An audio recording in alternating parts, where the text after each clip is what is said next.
ಸೂರ್ಯ ಮುಕುಂದರಾಜ್ ಅವರು ಬಹಳ ಸ್ಪಷ್ಟವಾಗಿ ಹೇಳಿದ್ರು, ಸಂದೇಶ ಕೊಟ್ಟಿದ್ದೀವಿ ಸ್ವಾಮಿ, ನಾವು ದೇಶದ ರಾಜಧಾನಿಯಲ್ಲಿ ನಿಂತು ನಮಗೆ ಅನ್ಯಾಯ ಆಗಿದೆ, ಪ್ರತಿಭಟಿಸ್ತಿದ್ದೀವಿ, ಲೇಟ್ ಆಗಿರಬಹುದು, ಬಜೆಟ್ ನಲ್ಲಿ ನಾವು ವೇಟ್ ಮಾಡ್ತಿದ್ವಿ, ಅಲ್ಲೂ ಪ್ರಾಬ್ಲಮ್ ಆಯ್ತು, ನಮ್ಮ ಕೂಗು ಎದ್ದಿದೆ, ಬೇರೆ ಬೇರೆ ರಾಜ್ಯಗಳು ಕೂಗು ಹಾಕ್ತವೆ, ಇನ್ನು ಮುಂದೆ ಸುಮ್ಮನೆ ಕೂತ್ಕೊಳ್ಳಲ್ಲ, ಅಷ್ಟರ ಮಟ್ಟಿಗೆ ನಾವು ಯಶಸ್ವಿ ಅಂತ ಹೇಳಿದ್ರು. ಅದರ ಟೈಮಿಂಗು ಪೊಲಿಟಿಕಲ್ ರೀಸನ್ಸ್ ಇದ್ದೇ ಇರ್ತವೆ, ಅದನ್ನ ನಾವು ಅಲ್ಲಗಳೆಯೋಕೆ ಆಗೋದಿಲ್ಲ. ಈಗ ವೀರಣ್ಣ ಅವರ ರಿಯಾಕ್ಷನ್ ಅನ್ನು ಪಡ್ಕೊಳ್ಬೇಕು. ವೀರಣ್ಣ ಸರ್, ಈಗ ದೋಸ್ತಿ ಪಾಳ್ಯದ ಬಗ್ಗೆ ದೊಡ್ಡ ಮಟ್ಟದ ಆರೋಪ ಇದೆ, ನ್ಯಾಚುರಲಿ ನೀವು ಅದನ್ನ ಸರಿ ಅಂತಾನೆ ಹೇಳಬೇಕು, ಆದ್ರೆ ನಂಬರ್ಸ್ ಕೇಂದ್ರ ಸರ್ಕಾರದ ನಡೆಯ ಪರವಾಗಿ ಇದೆ ಅಂತ ನೀವು ಭಾವಿಸ್ತೀರಾ? ಆಯ್ತು, ಅನುದಾನ ಕೊಟ್ಟಿದ್ದಾರೆ, ಡಿಫೆನ್ಸ್ ಕಾರಿಡಾರ್ ಕೊಟ್ಟಿದ್ದಾರೆ, ಬೇರೆ ಬೇರೆ ಬಿಸ್ನೆಸ್ ಕೊಟ್ಟಿದ್ದಾರೆ, ಎಲ್ಲ ಕೊಟ್ಟಿದ್ದೀವಿ, ಟ್ಯಾಕ್ಸ್ ಡೆವಲ್ಯೂಷನ್ ಅಲ್ಲಿ ಕೇಳಬೇಡಿ, 20% ಕಮ್ಮಿ ಮಾಡ್ತೀನಿ ಅಂತಂದ್ರೆ ನೀವು ಒಪ್ಕೋತೀರಾ? ಒಂದು ರಾಜ್ಯವಾಗಿ ನೀವು ಒಪ್ಕೋತೀರಾ? ಸರ್, ಏನಾಗಿದೆ, 14th ಫೈನಾನ್ಸ್ ಕಮಿಷನ್ ಮತ್ತೆ 15th ಫೈನಾನ್ಸ್ ಕಮಿಷನ್ಗೆ ಪರ್ಸೆಂಟೇಜ್ ವ್ಯತ್ಯಾಸ ಆಗಿದೆ. ಅಂದ್ರೆ ಮಾನದಂಡಗಳು ವ್ಯತ್ಯಾಸ ಆಗಿದೆ, ಮಾನದಂಡಗಳು ಕೂಡ ಬದಲಾವಣೆ ಆಗಿದೆ, ಮಾನದಂಡದ ಪರ್ಸೆಂಟೇಜ್ ಕೂಡ ಬದಲಾವಣೆ ಆಗಿದೆ. ಇದರಿಂದ ನಮ್ಗೆ 4.71% ಬರ್ತಾ ಇದ್ದಿದ್ದು 3.64% ಆಗಿದೆ. ಅಂದ್ರೆ 1.07% ಕಡಿತಗೊಂಡಿದೆ. ಅದು 20% ಕಡಿತ ಅಲ್ಲಲ್ಲ, ನೀವು ಕೊಡ್ತಾ ಇದ್ದಿದ್ರಲ್ಲಿ 20% ಕಮ್ಮಿ ಆಯ್ತು. ನನ್ನ ಮೊದಲನೇ ಪ್ರಶ್ನೆ ಏನಪ್ಪಾ ಅಂದ್ರೆ, ಒಂದು ರಾಜ್ಯವಾಗಿ ಅಂತ ಅದಕ್ಕೆ ಹೂ ಅಂದ್ಬಿಟ್ಟು ಆಮೇಲೆ ಹೂನೋ ಹೇಳಿ ಮುಂದುವರಿರಿ ಸರ್. ಕಡಿತ ಆಗಿದೆ, ಒಪ್ತೀನಿ. ಇದಕ್ಕೆ 22% ನಮ್ಗೆ ಬರ್ತಕ್ಕಂತ ಅನುದಾನ ಕಮ್ಮಿ ಆಗಿದೆ. ಫೈನ್. ಆದರೆ ಫೈನಾನ್ಸ್ ಕಮಿಷನ್ ಬಂದು ಒಂದು ಸ್ವಾಯತ್ತ ಸಂಸ್ಥೆ, ನಾವಿರೋದು ಒಕ್ಕೂಟ ವ್ಯವಸ್ಥೆನಲ್ಲಿ. ಪ್ರತಿ 5 ವರ್ಷಕ್ಕೊಮ್ಮೆ ಫೈನಾನ್ಸ್ ಕಮಿಷನ್ ಫಾರ್ಮೇಶನ್ ಆಗುತ್ತೆ. ಅದರ ಮಾನದಂಡಗಳು ಮತ್ತೆ ಅದರ ಏನೇನು ಇದಿರುತ್ತೆ ಅದನ್ನೆಲ್ಲಾನು ಕೂಡ ರಾಜ್ಯದ ಮುಖ್ಯಮಂತ್ರಿ ಇರ್ಬೋದು, ಹಣಕಾಸು ಮಂತ್ರಿ ಇರ್ಬೋದು, ಖಂಡಿತವಾಗ್ಲೂ ಅದನ್ನ ನೋಡಿ ನಮ್ಮ ರಾಜ್ಯಕ್ಕೆ ಹಿಂದೆ ಏನ್ ಬರ್ತಾ ಇತ್ತು, ಮುಂದೆ ಏನ್ ಬರುತ್ತೆ, ವ್ಯತ್ಯಾಸ ಏನಿದೆ ಎಲ್ಲಾನು ಕೂಡ ಆ ಸಂದರ್ಭದಲ್ಲಿ ನೋಡಿ ಇದ್ ಮಾಡ್ಕೋಬೇಕಾಗತ್ತೆ. ನಾನು ಇನ್ನೊಂದು ಹೇಳಲಿಕ್ಕೆ ಇಷ್ಟಪಡ್ತೀನಿ, ನವೆಂಬರ್ 2017ರಲ್ಲಿ ಈ 5th finance commission 14th finance commission 15th finance commission formation ಆಗಿದ್ದು. ಆ ಸಂದರ್ಭದಲ್ಲಿ ಇದ್ದಿದ್ದು ಸನ್ಮಾನ್ಯ ಸಿದ್ದರಾಮಯ್ಯ ಅವರು, ನಮ್ಮ ರಾಜ್ಯದ ಮುಖ್ಯಮಂತ್ರಿಗಳು. ಅವರು ಆ ಸಮಯದಲ್ಲಿ ಇದನ್ನ ಕೂಲಂಕುಷವಾಗಿ ನೋಡಿ ಇದ್ ಮಾಡಿದಿದ್ರೆ ಈ ಏನು ನಮ್ಗೆ 22% ಕಮ್ಮಿ ಆಗಿದೆ ಅನುದಾನ, ಇದು ಖಂಡಿತ ಕಮ್ಮಿ ಆಗ್ತಾ ಇರ್ಲಿಲ್ಲ. ಅವರು ಭಾಗವಹಿಸಬೇಕಿತ್ತು ಸರಿಯಾದ ಕ್ರಮದಲ್ಲಿ. ಆಡ್ ಆನ್ ಮಾಡ್ತೀನಿ, ನೀವು ಅದಕ್ಕೂ ಸೇರಿಸಿ ಕ್ಲಾರಿಫಿಕೇಶನ್ ಕೊಡಬಹುದು. ಈಗ ಫ್ಲಡ್ಸ್ ಇತ್ತು, ಆ ಟೈಮ್ ನಲ್ಲಿ ಈ 4% ಇದ್ದಿದ್ದು 4.7 ಇದ್ದಿದ್ದು 6 something ಗೆ ಬಂದಾಗ 5,000 ಕೋಟಿ ಕೊಡಬೇಕು ಅಂತ ಕಮಿಷನ್ ಹೇಳಿತ್ತಲ್ವಾ, ಅದನ್ನ ಯಾಕೆ ಪರಿಗಣಿಸಲಾಗ್ಲಿಲ್ಲ? ಅದು ಇಂಟರಿಮ್ ನಲ್ಲಿತ್ತು, ಫೈನಲ್ ಅಲ್ಲಿ ಬರ್ಲಿಲ್ಲ ಅನ್ನೋದಿದೆಯಲ್ಲ. ಈಗ ಸ್ವಾಯತ್ತ ಸಂಸ್ಥೆಯ ಅಭಿಪ್ರಾಯ ಆಗಿದ್ರೆ ಯಾಕೆ ಅದು ಬದಲಾವಣೆ ಆಯ್ತು, ಯಾಕೆ ಬರ್ಲಿಲ್ಲ ಸರ್? ಏನ್ ಕ್ಲಾರಿಫಿಕೇಶನ್ ಏನದಕ್ಕೆ? ಸರ್, ಈಗ ನಮ್ಮಲ್ಲಿ ಜೂನ್ 2017ರಲ್ಲಿ GST ಫಾರ್ಮೇಶನ್ ಆಯ್ತು. GST ಅಂದ್ರೆ ಟ್ಯಾಕ್ಸ್ ನ ಪದ್ಧತಿ ಬದಲಾವಣೆ ಆಯ್ತು. ಅದ ನಂತರ ಏನು ನಮ್ಗೆ ಆದಾಯ ಕುಸಿತಗೊಂಡಿತ್ತು ರಾಜ್ಯಕ್ಕೆ, ಇದನ್ನ ನಮ್ಗೆ GST ಕಾಂಪನ್ಸೇಷನ್ ಪ್ರಕಾರ 5 ವರ್ಷದ ಕಾಲಮಿತಿಗೆ ಕೊಡ್ತಾ ಇದ್ರು. 5 ವರ್ಷ ಬಂದು 2022 ಜೂನ್ಗೆ ಮುಗೀತು. ಅದಾದ ನಂತರ ನಮ್ಗೆ ಅದರ ಕಾಂಪನ್ಸೇಷನ್ ಬರ್ತಾ ಇಲ್ಲ ಸರ್. ಅದು ಬೇರೆ, ಟ್ಯಾಕ್ಸ್ ಡೆವಲ್ಯೂಷನ್ ಬೇರೆ ಸರ್, ಎರಡು ಸೆಪರೇಟ್. ಅದ್ರ ಬಗ್ಗೆ ನಾವು ಡಿಸ್ಕಸ್ ಮಾಡ್ತೀವಿ. ಒನ್ ಪಾಯಿಂಟ್ ಅವ್ರ ಪಾಯಿಂಟ್ಗೆ ಏನಂದ್ರೆ, ನೀವೇನು 5,000 ಕೋಟಿ ರೂಪಾಯಿ, yes sir, that is interim report ಒಳಗೆ ಇಂಟ್ರಿಮ್ ರಿಪೋರ್ಟ್ ಎಂಟ್ರಿಮ್ ಕೊಡಿ ಅಂತ. ಯಾಕೆ ಅದನ್ನ ಇದಾಯ್ತು ಅಂದ್ರೆ, ಸ್ಟೇಟ್ ಗೌರ್ಮೆಂಟ್ ಅದೇನ್ ನಿರೀಕ್ಷೆ ಮಾಡಿದೆ ಆದರಣೀಯ ಯಡಿಯೂರಪ್ಪನವರು ಅದನ್ನ ಮೆಟ್ ಮಾಡಿಬಿಟ್ರು. ಓಕೆ, ಏನಂದ್ರೆ as per this NDRF fund ಪ್ರಕಾರ 1 ಲಕ್ಷ ರೂಪಾಯಿ ಇತ್ತು, 5 ಲಕ್ಷ ಕೊಟ್ರು. ಯಾರು ಯಡಿಯೂರಪ್ಪನವ್ರು ಕೊಟ್ರು, ಮನೆ ಕಳ್ಕೊಂಡಂತವ್ರಿಗೆ. ಇಡೀ ದೇಶದಲ್ಲಿ ಯಾರು ಮಾಡಿರ್ಲಿಲ್ಲ ನಾವು. ಅದ್ರದ್ದು ಏನ್ ಡಿಮ್ಯಾಂಡ್ ಅಂತ ಎಕ್ಸ್ಪೆಕ್ಟ್ ಮಾಡಿದ್ರೆ ಅದನ್ನ ಸ್ಟೇಟ್ ಗೌರ್ಮೆಂಟ್ ಮೆಟ್ ಮಾಡ್ತು. ಅಲ್ಲಲ್ಲ ಸರ್, ಈಗ ಕನ್ಫ್ಯೂಷನ್ ಮಾಡ್ಕೊಂಡಿದ್ದೀರಾ. ನನ್ನ ಪ್ರಶ್ನೆ, 5,000 ಕೋಟಿ ಏನ್ ಹೇಳಿದ್ರು, ಇಂಟ್ರಿಮ್ ಅನ್ನ ಹೇಳಿತ್ತು. ಹೌದು, ನಾನು ಒಪ್ಕೋತೀನಿ. ಫೈನಾನ್ಸ್ ಕಮಿಷನ್ ಹೊಗಳ್ಕೊಳ್ಳಿ, ಬಟ್ ಆದ್ರೆ ರಾಜ್ಯದ ಹಿತಾಸಕ್ತಿಯನ್ನ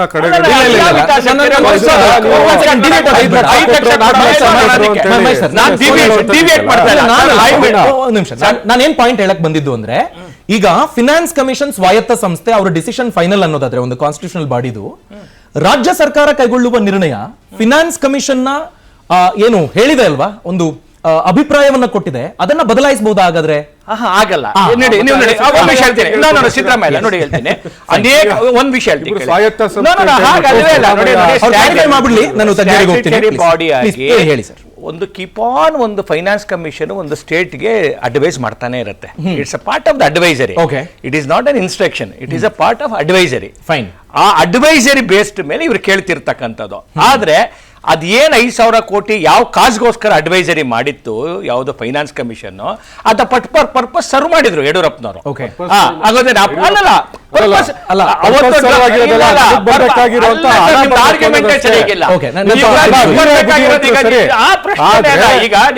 ನಮಗೇನ್ ಬರ್ಬೇಕು ಪಾಲೆ ಬೇಡ ನಮ್ದು ಈ ಯೋಚನೆ ಸರ್ಕಾರ ನೋಡಿ ಒಂದು ವಿಷಯ ನಮ್ಮ ತೆರಿಗೆಯ ಪಾಲು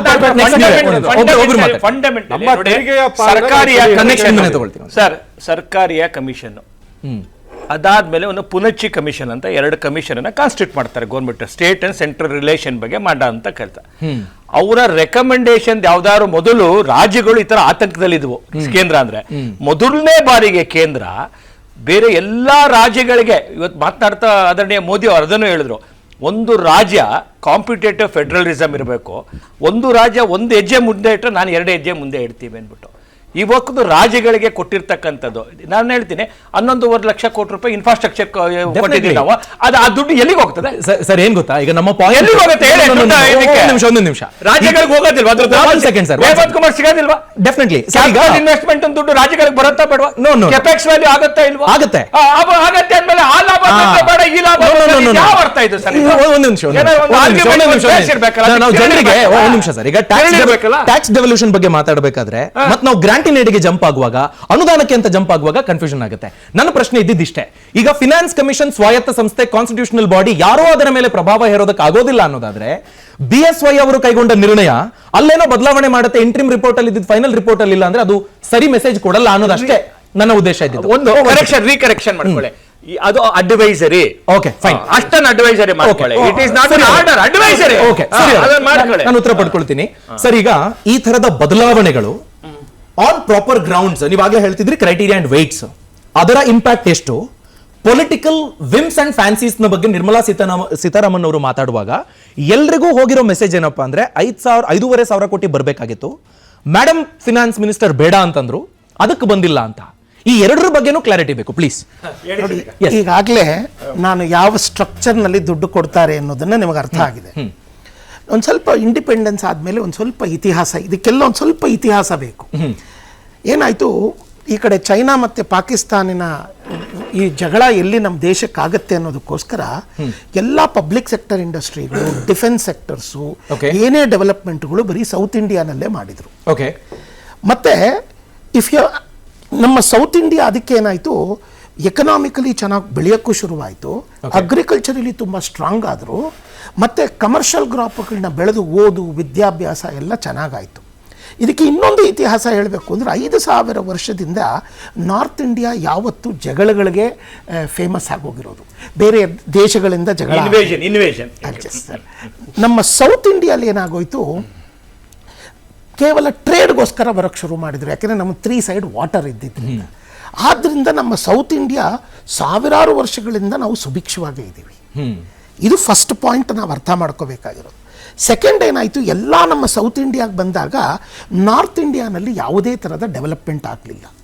ಇದರಲ್ಲಿ ಒಂದು ಫ್ರೈಟ್ ಈಕ್ವಲೈಸೇಷನ್ ಅಂತ ಒಂದು ಇಂದಿರಾ ಗಾಂಧಿ ಪೀರಿಯಡ್ನಲ್ಲಿ ಒಂದು ಪಾಲಿಸಿ ಮಾಡಿದರು.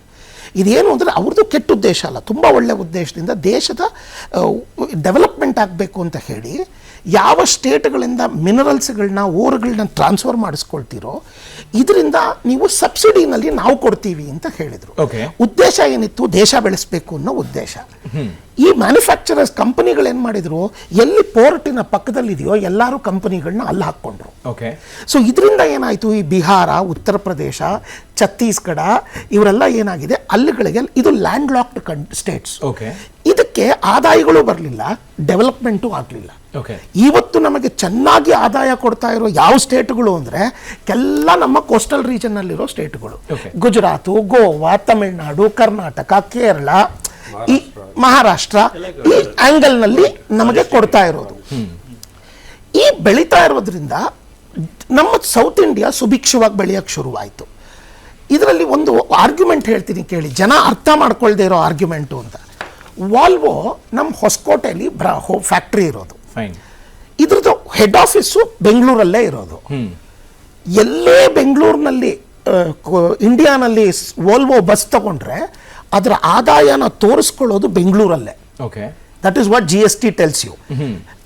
ಅದಕ್ಕಂದ್ರೆ ದಟ್ ಮೀನ್ಸ್ ಟು ಸೇ ಏನೇನು ಆದಾಯ ಬರುತ್ತೋ ಎಲ್ಲ ಬೆಂಗಳೂರಿಗೆ ಸೇರಿದ್ದ. ಎರಡನೇದು, ಇದು ಲಾಜಿಕ್. ಇದು ಹೆಚ್ಚು ಎಲ್ಲೂ ಬಾಂಬೆಲಿ ಹೆಡ್ ಆಫೀಸ್ ಇರೋದು.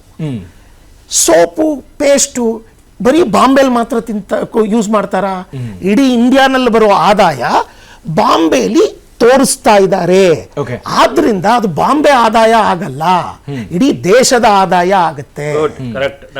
ಇದು ಇರೋ ರೂಲ್ಸ್. ಈಗ ಈ ಡಿಫರೆನ್ಸ್ ಏನಕ್ಕೆ ಬಂತು? Because of only 3 reason. ಒಂದು, 50% ನಮ್ಮ ಅಸೆಟ್ ವ್ಯಾಲ್ಯೂ ಇಂದ 45% ಮಾಡಿರೋದು. ಎರಡನೇದೇನು ಅಂತ ಹೇಳಿದ್ರೆ, ಡಿಮೋಗ್ರಾಫಿಕ್ ಪರ್ಫಾರ್ಮೆನ್ಸ್ ಇದನ್ನ ಮಾಡಿರೋದು.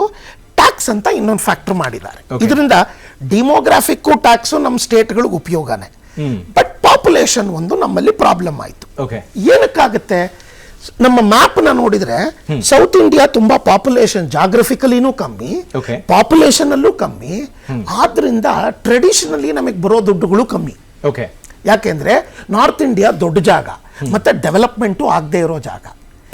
ಅವರು ಹೇಗೆ ಕ್ಯಾಲ್ಕುಲೇಷನ್ ಮಾಡ್ತಾರೆ ಅಂದ್ರೆ, ಯಾವುದು ಪುವರ್ ಸ್ಟೇಟ್ ಇದೆ ಅದರ ಆವರೇಜ್ ಎಷ್ಟಿದೆ, ಶ್ರೀಮಂತ ಸ್ಟೇಟ್ ಎಷ್ಟಿದೆ ಅದರ ಆವರೇಜ್ ಎಷ್ಟಿದೆ, ಆ ಡಿಫ್ರೆನ್ಸ್ ಏನಿದೆ ಪುವರ್ ದೇಶಗಳಿಗೆ ಕೊಡ್ತೀರಾ.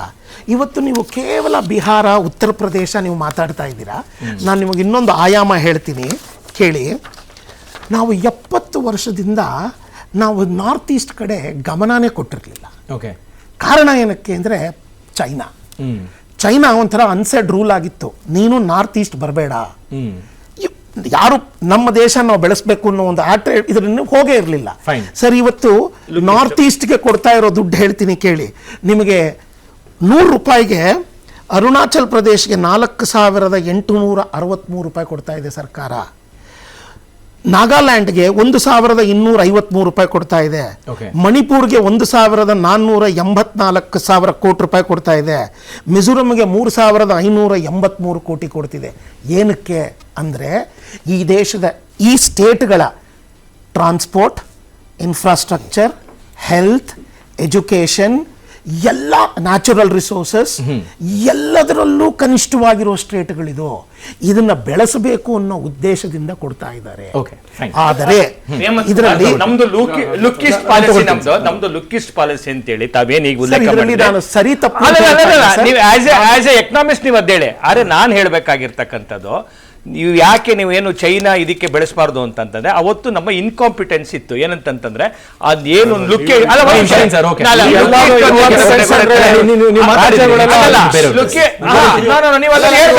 ಇದನ್ನ ಯಾರು ಮಾಡ್ತಾರೆ, ಇದನ್ನ ಯಾರು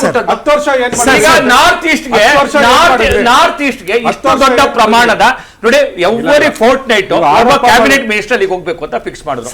ಇಡೀ ಲೋಹಿತ್ ಕಿನಾರ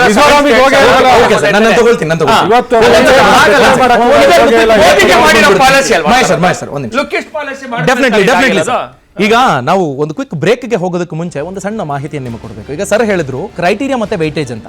ಪಾಪ್ಯುಲೇಷನ್, ಸಿಟಿ ರವಿ ಅವರು ಹೇಳ್ತಾರೆ ಪಾಪ್ಯುಲೇಷನ್ ಮೇಲೆ ಕೊಡ್ತಾರೆ ಅಂದ್ರೆ ಬರೀ ಪಾಪ್ಯುಲೇಷನ್ ಮೇಲೆ ಕೊಡಲ್ಲ. ಪಾಪ್ಯುಲೇಷನ್, ಏರಿಯಾ, ಫಾರೆಸ್ಟ್ ಇದೆಲ್ಲ ಇದೆ.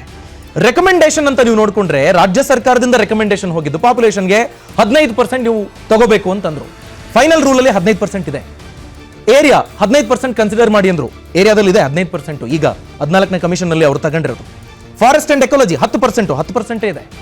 ಇನ್ಕಮ್ ಡಿಸ್ಟೆನ್ಸ್ 30% ನೀವು ತಗೋಬೇಕು ಅಂತ ಹೇಳಿದ್ರು, ಅವರು 45% ತಗೊಂಡಿದ್ದಾರೆ. ಇನ್ನು ಮಿಕ್ಕಂತೆ ಟ್ಯಾಕ್ಸ್ ಎಫರ್ಟ್ 10% ಕನ್ಸಿಡರ್ ಮಾಡಿ ಅಂತ ರಾಜ್ಯ ಸರ್ಕಾರ ಹೇಳಿದ್ದು. ಆದ್ರೆ ಫಿನಾನ್ಸ್ ಕಮಿಷನ್ ಕನ್ಸಿಡರ್ ಮಾಡೋದು 2.5%. ಹೀಗೆ ಇವರು ಹೇಳಿರುವ 6 ಮೆಟ್ರಿಕ್ಸ್ಗಳಲ್ಲಿ 4ರಲ್ಲಿ ಸರ್ಕಾರ ಹೇಳಿದ್ದನ್ನ ಒಪ್ಕೊಂಡಿದ್ದಾರೆ, 2ರಲ್ಲಿ ವ್ಯತ್ಯಾಸ ಆಗಿದೆ. ಅದು ಇಷ್ಟು ದೊಡ್ಡ ಬದಲಾವಣೆ ಆಗಿದೆ ಅನ್ನೋದು ಇದೆ. ಕಾಂಗ್ರೆಸ್ ಬಿಜೆಪಿಯ ಅನುದಾನ ಸಮರ ತಾರಕಕ್ಕೇರ್ತಾ ಇದೆ. ದಕ್ಷಿಣ ರಾಜ್ಯಗಳಿಗಾಗಿರುವ ಅನ್ಯಾಯ ಅಂತೆಲ್ಲ ಈಗ ಹೇಳಬೇಕಾದ್ರೆ ತಮಿಳುನಾಡು ಪ್ರಮುಖರು ಮಾತಾಡ್ತಾರೆ, ಕೇರಳ ಪ್ರಮುಖರು ಹೌದು ನಾವು ಸಪೋರ್ಟ್ ಮಾಡ್ತೀವಿ ಅಂತಂತಾರೆ. ಆದ್ರೆ ಈ 2017ರಲ್ಲೇನೆ ಈ ಪ್ರಾಸೆಸ್ ಸ್ಟಾರ್ಟ್ ಆಗಿತ್ತು NK ಸಿಂಗ್ ಅವರ ನೇತೃತ್ವದಲ್ಲಿ. ಆಗ ಅಧಿಕಾರದಲ್ಲಿದ್ದು ಕಾಂಗ್ರೆಸ್ ಅನ್ಯಾಯ ಆಗಬಹುದು ಅನ್ನೋ ಅಂಶಗಳು ಈಗ 2024ರಲ್ಲಿ ನೆನಪಿಗೆ ಬರುತ್ತೆ ಅನ್ನೋದಾದ್ರೆ 17ರಿಂದ 24ರವರೆಗೆ ಎಷ್ಟು ಗಟ್ಟಿ ದನಿಯಲ್ಲಿ ನೀವು ಈ ವಿಷಯವನ್ನ ಮಾತಾಡಿದ್ರಪ್ಪ ಅನ್ನೋ ಪ್ರಶ್ನೆ ಅಂತೂ ಸಹಜವಾಗಿ ಕಾಡುತ್ತೆ. ಸೂರ್ಯ ಅವರೇ, ನೀವು ವೆಯ್ಟ್ ಮಾಡ್ತಾ ಇದ್ರ ಕಳೆದ 7 ವರ್ಷ, ಯಾಕೆ ಕಾಯ್ತಾ ಇದ್ರಿ? ಈಗ ಆಯ್ತಪ್ಪ, NDRF ನಾಮ್ಸು ಬರ ಪರಿಹಾರ ಕೊಟ್ಟಿಲ್ಲ, ಅದರ ಬಗ್ಗೆ ನಿಮ್ಮ ಪ್ರಯಾರಿಟಿ ಅಂತ ನೀವು ನೋಡ್ಕೊಂಡ್ರೆ ಬರ ಪರಿಹಾರ ಕೊಡಿ ಅಂತಲೂ ನೀವು ದಿಲ್ಲಿ ಚಲೋ ಮಾಡ್ಬೋದಾಗಿತ್ತು, ಬೇರೆ ಬೇರೆ ಅವಕಾಶಗಳಿದ್ವು. 2020ರಿಂದಲೂ ಈ ಫಾರ್ಮುಲಾದಲ್ಲಿ ಬರ್ತಾ ಇದ್ದ ದುಡ್ಡು ಆಗ್ಲೂ ಅವಕಾಶ ಇತ್ತು. ಬಿಜೆಪಿ ಅವ್ರಿಗೆ ಹೋಗ್ರಪ್ಪ ಕೇಳ್ರಿ ಅಂತ ಹೇಳೋದಕ್ಕೆ ಆಗ್ಲೂ ನೀವು ದಿಲ್ಲಿ ಚಲೋಗೆ ಹೋಗ್ಬೋದಾಗಿತ್ತು. ಯಾಕೆಂದ್ರೆ ಅವಾಗ್ಲೂ ಕೇಂದ್ರದಲ್ಲಿ ಅವರೇ ಪ್ರಶ್ನೆ ಮಾಡೋದಕ್ಕೆ ನೀವು ವಿರೋಧ ಸ್ಥಾನದಲ್ಲಿ ಇದ್ದೀರಿ. ಯಾಕೆ ಕಾಯ್ತಾ ಇದ್ರಿ? ಇಲ್ಲ, ಒಂದು ಸ್ವಾಯತ್ತ ಸಂಸ್ಥೆ ಅಂತ ನೀವೇ ಒಪ್ಕೊಂಡ್ರಿ, ಅದು ಯಾರು ಕೂಡ ಅದನ್ನ ಹಸ್ತಕ್ಷೇಪ ಮಾಡಕ್ಕಾಗಲ್ಲ ಅಂತಾನು ಹೇಳಿದ್ರಿ. ಅಲ್ಲ, ಹೋರಾಟಕ್ಕೂ ಹಸ್ತಕ್ಷೇಪಕ್ಕೂ ಹೋರಾಟ ಬೇರೆ. ಈಗ ಹೋರಾಟ ನಾನು ಹೇಳ್ಬಿಡ್ತೀನಿ. ಅವ್ರು ಏನು ಆ ಆಯೋಗ ಇಲ್ಲಿ ಕರ್ನಾಟಕಕ್ಕೆ ಭೇಟಿ ಕೊಟ್ಟಂತ ಸಂದರ್ಭದಲ್ಲಿ ನಿಮ್ಮ ಹತ್ರ ವಿಷಯ ಚರ್ಚೆ ಮಾಡಕ್ಕೆ ಬಂದಂತದ್ದು. ನಾನು ಹೇಳುವಂತದ್ದು ಸ್ವಾಯತ್ತ ಸಂಸ್ಥೆನ ನೀವು ಇಂಟರ್ಫಿಯರ್ ಮಾಡಕ್ಕಂತಲ್ಲ. ಕೊಟ್ಬಿಡ್ತೀನಿ ಜೊತೆ ಇವತ್ತು ಕೃಷ್ಣ ಬೈರೇಗೌಡರು ಅದೇ ಹೇಳಿದ್ದು, ಕನ್ನಡಿಗರು ಯಾರು ಇಲ್ಲ, ಕರ್ನಾಟಕದ ಇದನ್ನ ಯಾವ ರೆಪ್ರೆಸೆಂಟೇಟಿವ್ ಕೂಡ ಕಮಿಟಿಲಿ ಇಲ್ಲ ಅಂತಾನೆ ಹೇಳಿದ್ದು. ನೀವೆಲ್ಲಾನು ಉತ್ತರ ಭಾರತದವ್ರನ್ನ ಇಟ್ಕೊಂಡಿದ್ದೀರಾ ಅಂತ. ಸೊ ಒಂದು ಅವಾಗ ಯಡಿಯೂರಪ್ಪ ಅವ್ರ ಸರ್ಕಾರದಲ್ಲಿ ಇದ್ದಂಥ ಸಂದರ್ಭದಲ್ಲಿ ನೆರೆ ಪರಿಹಾರ ಸಿಗಬೇಕು ಅಂತ ಹೋರಾಟ ಮಾಡಿದ್ವಿ, ಅವೆಲ್ಲ ಆಗಿದೆ. ಆಮೇಲೆ ಈಗ ಹೇಮಂತ್ ಸರ್ ಹೇಳಿದ್ರಲ್ಲ ಕೆಲವು ವಿಚಾರಗಳು, ಅಂದರೆ ಈಗ ವೋಲ್ವೋ ಕಂಪ್ನಿ ಹೆಡ್ ಆಫೀಸ್ ಬೆಂಗಳೂರಲ್ಲಿರುತ್ತೆ, ಮಾರ್ಕೆಟಿಂಗ್ ಬೇರೆ ಕಡೆ ಇರುತ್ತೆ, ಮತ್ತೆ ಪ್ರೊಡಕ್ಷನ್ ಬೇರೆ ಕಡೆ ಇರುತ್ತೆ. ಆಮೇಲೆ ಹಿಂದೂಸ್ತಾನ್ ಯೂನಿಲಿವರ್ ಬಾಂಬೆಲಿ ಇರುತ್ತೆ, ಆದರೆ ಸೋಪು ಎಲ್ಲ ನಾವು ಇಲ್ಲಿ ತೊಗೊತಿರ್ತೀವಿ. ನಾವು ಪ್ರಾಡಕ್ಟನ್ನು ತೊಗೊಬೇಕಾದ್ರೆ CGST SGST ಕೊಡ್ತೀವಿ. ಓಕೆ. ಸೊ ನಮ್ಮ ಪಾಲು SGST ಏನಿದೆ ಅದನ್ನ ಕೊಡಿ ಅಂತ ಕೇಳ್ತಾ ಇದೀವಿ. ಅದು ಕೊಟ್ಟೆ ಕೊಡ್ತಾರೆ. ಒಂದು ನಿಮಿಷ ನಾನು ಮಾತಾಡಿ ಮುಗಿಸ್ಬಿಡ್ತೀನಿ. ಅಲ್ಲೇ ಕೊಡ್ತಾರೆ. ನಿಮ್ಗೆ ನನಗೆ ಅದೇ ನಾನು ಮಾತಾಡಿ ಕಂಪ್ಲೀಟ್ ಮಾಡ್ಬಿಡ್ತೀನಿ, ಆಮೇಲೆ ನೀವು ಹೇಳಿ, ಆಮೇಲೆ ನಿಮ್ಗೆ ಉತ್ತರ ಕೊಡಕ್ಕೆ ಅವಕಾಶ ಇದೆ. ಸೊ ನಾವೇನ್ ನಿಮ್ ಮೇಲೆ ಆರೋಪ ಮಾಡ್ತಾ ಇಲ್ಲ. ಏನ್ ನಡೆದಿದೆ ಅವ್ರು ವಾಸ್ತವವಾಗಿ ಹೇಳಿದ್ರು. ಇವತ್ತು ವೋಲ್ವೋ ಕಂಪ್ನಿ ಇಲ್ಲಿ ತನ್ನ ಲಾಭಾಂಶವನ್ನ SGST ನಲ್ಲಿ ಏನ್ ಮೋಸ ಆಗಿದೆ ಸರ್? ಸೊ ಈಗ SGST ನಲ್ಲಿ ತೆರಿಗೆಯ ಪಾಲು ನೀವು 25 ಲಕ್ಷ ಕೋಟಿ ಕಟ್ಟಿದ್ರೆ ನಮ್ದು ಎಷ್ಟು ಬರಬೇಕು, ಎಷ್ಟು ಪರ್ಸೆಂಟೇಜ್ ಬರಬೇಕು ಅನ್ನೋದಿಲ್ಲ, ಬರ್ತಾ ಇಲ್ಲ. ಅದಾದ್ಮೇಲೆ ಮೊನ್ನೆ ಬಜೆಟ್ನಲ್ಲಿ ನೀವೇನು 3.46% ನಮಗೆ ಕೊಟ್ಟಿದ್ದೀರಾ, ಅದು ಸಾಕಾಗ್ತಾ ಇಲ್ಲ ಅಂತ ನಾವು ಹೇಳಿರೋದು. ನಾವು ಇಷ್ಟು ತೆರಿಗೆ ಕಟ್ಟಿ GST ಕಟ್ಟಿ, ನೀವು ಅದನ್ನ ಲಾಕ್ಡೌನಲ್ಲಿ ನೋಡಿ, ಲಾಕ್ಡೌನ್ ಆದ ನಂತರನೂ ಇಷ್ಟು GST ಬಂತು, ಲಾಭ ಬಂತು, ನಾವು ಇಷ್ಟು ಮಾಡಿದ್ವಿ ಅಂತ ಹೇಳ್ತಿರಲ್ಲ, ಅಷ್ಟು ಕಲೆಕ್ಷನ್ ಆದಮೇಲೆ ಅಷ್ಟು ರಿಟರ್ನ್ಸ್ ಬರಬೇಕಲ್ಲ ಅಂತ ನಾವು ಕೇಳ್ತಾ ಇರೋದು. ಆಮೇಲೆ ದಕ್ಷಿಣ ಭಾರತಗಳ ಬಗ್ಗೆ ಚೆನ್ನಾಗಿ ಹೇಳಿದ್ರು. ನಮ್ಮಲ್ಲಿರೋಂಥ ಇದು ಕನ್ನಂಬಾಡಿ ಅಣೆಕಟ್ಟು 100 ವರ್ಷದ ಹಿಂದೆ ಮಹಾರಾಜರು ಕಟ್ಟಿದ್ದು. ಮೈಸೂರು ಸೋಪ್ಸ್ ಅಂಡ್ ಡಿಟರ್ಜೆಂಟ್ ಅದನ್ನು ಮಹಾರಾಜರು ಕಟ್ಟಿರುವಂತದ್ದು. ಆಮೇಲೆ ಭದ್ರಾವತಿಲಿರುವಂತ ಐರನ್ ಅಂಡ್ ಸ್ಟೀಲ್ ಇಂಡಸ್ಟ್ರಿ ಅದನ್ನು ಮಹಾರಾಜರು ಕಟ್ಟಿರೋದು. ಸೊ ಅದನ್ನ ಈ ಮಹಾರಾಜರು ಒಂದು ನಿಮಿಷ ನಾನು ಮಾತಾಡ್ತೀನಿ. ಸೊ ಇಷ್ಟೆಲ್ಲ ನಮ್ಮ ಅಂದ್ರೆ ಕಾಂಗ್ರೆಸ್ ಸರ್ಕಾರ ಬರೋಕ್ಕಿಂತ ಮುಂಚೆ, ಈ ದೇಶಕ್ಕೆ ಸ್ವಾತಂತ್ರ್ಯ ಬರೋದಕ್ಕಿಂತ ಮುಂಚೆನೆ ಕರ್ನಾಟಕ ಮುಂದುವರೆದಿತ್ತು. ವಿದ್ಯುತ್ ಅನ್ನ ವಿಶ್ವೇಶ್ವರಯ್ಯ ಅವ್ರು ಕಂಡಿಡಿದ್ರು. ಇಲ್ಲಿ ಶರಾವತಿನಲ್ಲಿ ವಿದ್ಯುತ್ ಇನ್ವೆನ್ಷನ್ ಆಗ್ತಾ ಇತ್ತು. ಇಷ್ಟೆಲ್ಲ ಸುಭಿಕ್ಷವಾಗಿರುವಂತ ರಾಜ್ಯಕ್ಕೆ ನೀವು ಇವತ್ತು ಯಾಕೆ ಹಿಂಗ್ ಮೋಸ ಮಾಡ್ತಾ ಇದ್ದೀರಾ ಅಂತ ನಾವು ಕೇಳ್ತಾ ಇದೀವಿ. ಆಮೇಲೆ ನೀವು ₹1,00,000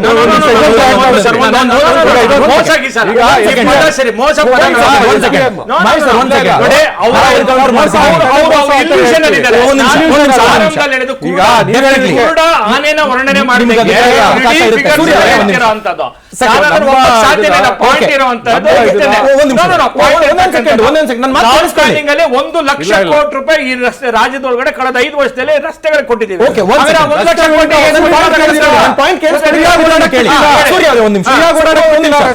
ಸೂರ್ಯ ಅವರೇ, ಈಗ 4% ಕೊಡ್ತಾ ಇದ್ದಿದ್ದು 3.6% ಅನ್ಯಾಯ ಅನ್ನೋದಾದ್ರೆ 4% ಗಿಂತ ಜಾಸ್ತಿ ಕೊಟ್ಟ ಒಂದು ಎಕ್ಸಾಂಪಲ್ ಅನ್ನ ಕೊಡಿ ಅನ್ನೋದು ನನ್ನ ಪ್ರಶ್ನೆ. ಯಾಕೆ ಗೊತ್ತಾ? 2005 to 10, 10 to 15 UPA 1 and 2 ನಲ್ಲೂ 4.5% ಬಂದಿರೋದು. ಹಾಗಾದ್ರೆ ಮನಮೋಹನ್ ಸಿಂಗ್ ಅವರ ಅವಧಿನಲ್ಲಿ ಮೋಸ ಆಯ್ತಾ ಕರ್ನಾಟಕಕ್ಕೆ? ಬಜೆಟ್ ನ ಗಾತ್ರ ಎಷ್ಟಿತ್ತು ಅಂದ್ರೆ 55 ಇತ್ತು.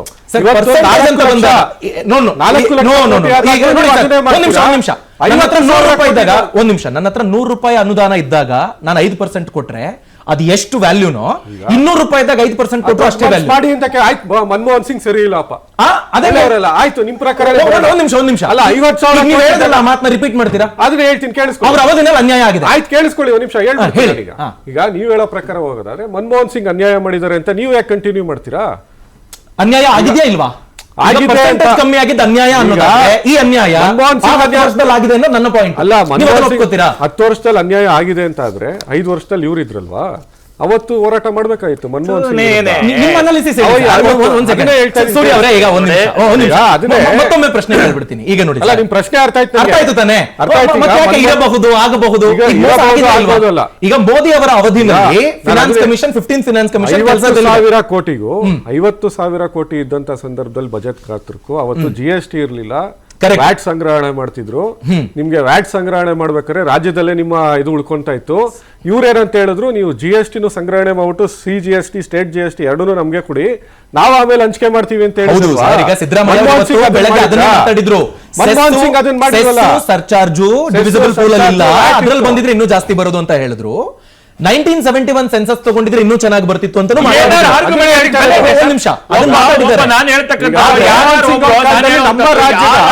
ನಮ್ಮ ರಾಜ್ಯದ ತೆರಿಗೆನ ಅಷ್ಟು ತಗೊಳ್ತಿರ್ಲಿಲ್ಲ. ನಮ್ಮ ಕ್ವಶನ್ ಇರೋದು, ನಮ್ಮ ತೆರಿಗೆನ ಇಷ್ಟು ಕಟ್ಟಿಸ್ಕೊಂತೀರಾ, ಇಷ್ಟು ಕೊಡಿ. ಮನಮೋಹನ್ ಸಿಂಗ್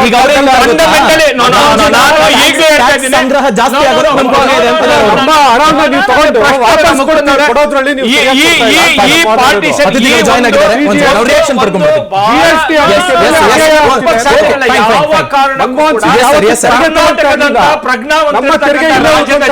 ಜನರ ಮನಸ್ಸಿನಲ್ಲಿ ಒಟ್ಟು ದೇಶದ ಬೆಳವಣಿಗೆ ಬಗ್ಗೆ ಇಡೀ ದೇಶ ಸಮಷ್ಟಿ ನಮ್ದು ಅಂತ, ಇಡೀ ದೇಶ ಅಂತಕ್ಕಂಥ ಭಾವದ ನಾವು ವರ್ತನೆ ಮಾಡಬೇಕು.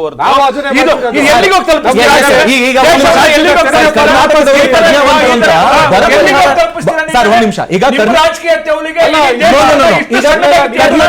ಎಷ್ಟು ತಾಲೂಕು ರಿಪೋರ್ಟ್ ತಗೊಂಡೋಗಿದ್ದೆ, ಅವಾಗ ಬರ ಪರಿಹಾರ ಮಾತಾಡ್ಲಿಲ್ಲ. NDRF ನಾಮ್ಸ್ ಏನ್ ಹೇಳುತ್ತೆ? ಅದು ರಾಂಗ್ ಅಲ್ವಾ? ಇಲ್ಲಿ ಒಂದು ವಿಷಯ ಹೇಳ್ತೀನಿ, ಹೊಸ ಅತಿಥಿಗಳು ಬಂದಿದ್ದಾರೆ, ಜಾಯ್ನ್ ಆಗಿದ್ದಾರೆ. ಫೈನ್. ಈಗ JDS ನ ಪ್ರಮುಖರು ಗಂಗಾಧರ ಮೂರ್ತಿ ಅವರು ನಮ್ಮ ಜೊತೆಗಿದ್ದಾರೆ. ಸರ್, ಕಾರ್ಯಕ್ರಮಕ್ಕೆ ಸ್ವಾಗತ. ಇವತ್ತು ದಿಲ್ಲಿ ಚಲೋ ಆಯ್ತು, ಪ್ರಧಾನಮಂತ್ರಿಯವರು ರಾಜ್ಯಸಭೆಯಲ್ಲಿ ಮಾತಾಡಿದ್ರು, ನಿರ್ಮಲಾ ಸೀತಾರಾಮನ್ ಅವರು ರಿಯಾಕ್ಟ್ ಮಾಡಿದ್ರು, ದಾಖಲೆ ಬಿಜೆಪಿಯಿಂದ ಬಿಡುಗಡೆ ಆಗಿದೆ. ಇದೆಲ್ಲದರ ಕ್ಯುಮುಲೇಟಿವ್ ಎಫೆಕ್ಟ್ ಏನು ಸರ್? ಫಿನಾನ್ಸ್ ಕಮಿಷನ್ ಅವರು ಕೂತ್ಕೊಂಡು ಅಯ್ಯಯ್ಯೋ ಕರ್ನಾಟಕಕ್ಕೆ ಅನ್ಯಾಯ ಮಾಡ್ಬಿಟ್ಟೆ ಅಂತ ತಿದ್ದು ಬಿಡ್ತಾರಾ?